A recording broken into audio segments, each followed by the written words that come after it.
প্রভাবশালী বিজেপি বিধায়কের ঘরে সিআইডি। মরিগাঁওয়ে বিধায়কের ঘরে সিআইডির তল্লাশি। সিআইডির জালে মরিগাঁওয়ের বিধায়ক রমাকান্ত দেউরি। রবিবার রাতে মরিগাঁওয়ের মিকির ভেটায় রমাকান্তের বাড়িতে অভিযান চালিয়েছিল সিআইডি, কিন্তু বাড়িতে পাওয়া যায়নি বিজেপি বিধায়ক রমাকান্তকে। বাড়িতে না পেয়ে রমাকান্তকে সমন জারি করে সিআইডি। সিআইডি কার্যালয়ে হাজিরার নির্দেশ রমাকান্তকে। মৎস্য উন্নয়ন নিগমের নিয়োগ কেলেঙ্কারিতে নাম জড়িয়ে যায় বিজেপি বিধায়ক তথা মুখ্যমন্ত্রীর অতি ঘনিষ্ঠ রমাকান্ত দেউরির। 4 বছর পর নিয়োগ কেলেঙ্কারির ফাইল খোলে সিআইডি। মামলা এতটাই স্পর্শকাতর ছিল যে সিএম ভিজিলেন্সের কোপের মুখে পড়ে যান বিজেপি বিধায়ক রমাকান্ত। রবিবার রাতের পর সোমবার ফের অভিযান চালায় সিআইডি। রাজ্য মৎস্য উন্নয়ন নিগমের চেয়ারম্যানের দায়িত্বে ছিলেন বিজেপি বিধায়ক রমাকান্ত। তার আমলেই মৎস্য উন্নয়ন নিগমের নিয়োগ প্রক্রিয়ায় ব্যাপক কেলেঙ্কারি হয়েছিল বলে অভিযোগ।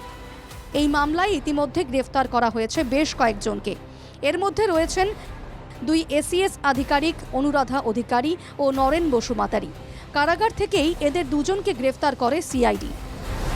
2019 থেকে 2022 এই সময়কালে ব্যাপক এই নিয়োগ কেলেঙ্কারি সংঘটিত হয়েছিল রাজ্য মৎস্য উন্নয়ন নিগমে।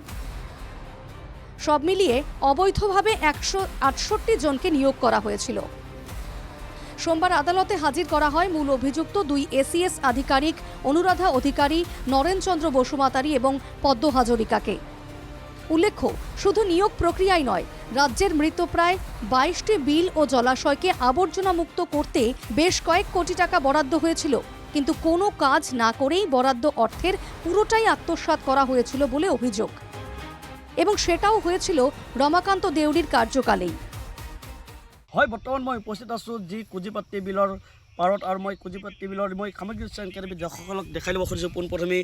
আৰু এই বিলখন যি শ্ৰী শ্ৰী কুজি নৰুৱা সত্ৰৰ গাতে লাগি আছে, আৰু এই কুজি নৰুৱা সত্ৰ বিল গাতে লাগি আছে যিখন বিল কুজিপাট্টি বিল, বৰ্তমান সময়ত যি কুজি বিল নামে জনাত, এই বিলতে যেতিয়া যি সময়ত মৰিগাঁও জিলাৰ বিধায়ক ৰমাকান্ত দেউৰী মীন উন্নয়ন বিভাগৰ অধ্যক্ষ ৰূপত আছে, আৰু তেতিয়াই এই বিলখনৰ লগতে 22খনকৈ বিল আৰু জলাশয় নামত কোটি কোটি টকা আবণ্টন দিছিল। আৰু এই বিলখন বা 50 হেক্টৰৰ যি কুজি বিল, এই কুজি বিলৰ কাৰণে 1,10,000 কোটি টকা তেওঁ আবণ্টন দিছিল। আৰু তাৰপিছতেই এজন কণ্ট্ৰেক্টৰ কিন্তু তেওঁলোকে এই দায়িত্ব দিছিল। কিন্তু তাৰপিছতো কিন্তু এই বিলখনৰ যি মিতব্যয়ী অৱস্থা বৰ্তমান সময়ত দেখা গৈছে, যে আপোনালোকে দেখি আছে কেমেৰাৰ সন্মুখত যি ঘাঁহ বন পিতে আৰু গছৰে ভৰি পৰিছে।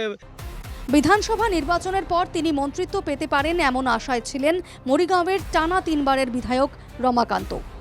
ইতিমধ্যে একটি ফৌজদারি মামলায় জড়িয়ে আছে রমাকান্তের নাম। তবু অত্যন্ত রহস্যজনকভাবে মুখ্যমন্ত্রীর অতি ঘনিষ্ঠদের তালিকায় প্রথম সারিতে চলে আসেন মরিগাঁওয়ের বিধায়ক।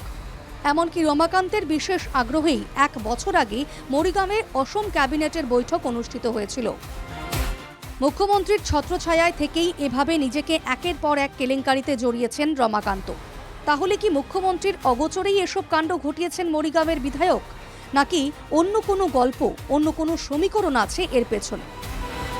ঠিক যেভাবে বিধানসভার কয়েক কোটি টাকার কেলেঙ্কারির সঙ্গে নাম জড়িয়ে যাওয়ার পরও ফের উপহার হিসেবে মন্ত্রিত্ব তুলে দেওয়া হয় প্রাক্তন অধ্যক্ষ বিশ্বজিৎ দৈমারিকে, রমাকান্তের ক্ষেত্রেও কি একই ঘটনা ঘটতে চলেছে? শাস্তি তো পরের কথা, ব্যাপক এই দুর্নীতির জন্য বিশেষ কোনো পুরস্কার না পেয়ে যান মরিগাঁওয়ের বিধায়ক, এই আশঙ্কাকেও উড়িয়ে দেওয়া যাচ্ছে না। Bureau report, NKTV Bangla.